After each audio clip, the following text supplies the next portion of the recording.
A sign of progress, or is it just gaming the numbers? The Department of Housing and Urban Development says homelessness dropped 2% across the country last year. But some argue those numbers are misleading. 9 News reporter Brandy Smith introduces you to some people behind the numbers in this special report on child and family homelessness in our area. Brandy?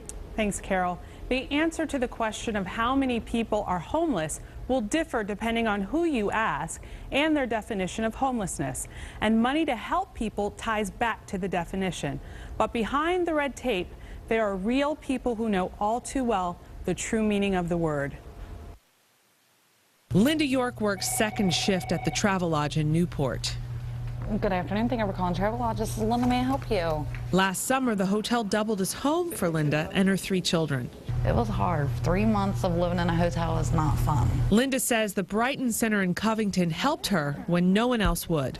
I actually fell on hard times. Got with somebody who I really shouldn't have been with. He doesn't have children of his own, so I have 3, which was kind of a problem. We was together for 2 years, and then he just decided he didn't like kids. So we ended up getting into it when he told me to leave, and I went and stayed at the hotel I work for. The Brighton Center was able to help Lynda through federal dollars from the Recovery Act. I stayed depressed a lot, and because of my depression, they stayed depressed. So they kind of did everything to cheer me. I have the best kids ever. So they did everything that they could to cheer me on and cheer me up. And it was hard living in 2 rooms. These rooms aren't very big. And I learned how to cook everything through a microwave. Everything. If it can be cooked, I cooked it in a microwave. Barbara Duffield of the National Association for the Education of Homeless Children and Youth says HUD's homeless definition should be the same as the Department of Education's, which includes children who are doubled up, meaning they're staying with friends or relatives because they can't afford a place of their own or living in a motel. When the Department of Housing and Urban Development announces, as it did in December last month, that family homelessness was down 2%, but public schools saw that homelessness was up 20%, it creates a big problem. It makes it look like one agency says homelessness is going down, but the reality is more and more children, families, and youth don't have their own place to stay. So the difference between definitions is very problematic. HUD recently updated their definition to get closer to the Department of Education's definition to help serve more people like Lynda who are in imminent risk of being homeless. But when they count the homeless, they're only counting the unsheltered or street homeless population and those occupying beds in emergency shelters and transitional housing programs.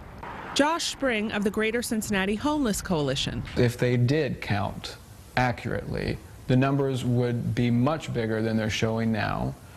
And they would therefore invoke more responsibility, and it would show the truth of how bad we're doing. Federal dollars from the Recovery Act will expire mid-year.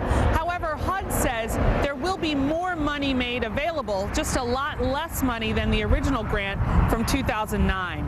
As a result, local officials say we could see a significant rise in homelessness for both families and individuals. If I could hit the lottery and win millions of dollars, I would open just a big, huge shelter that's kind of like apartments for homeless men and women, whether they have kids or not, because it's horrible.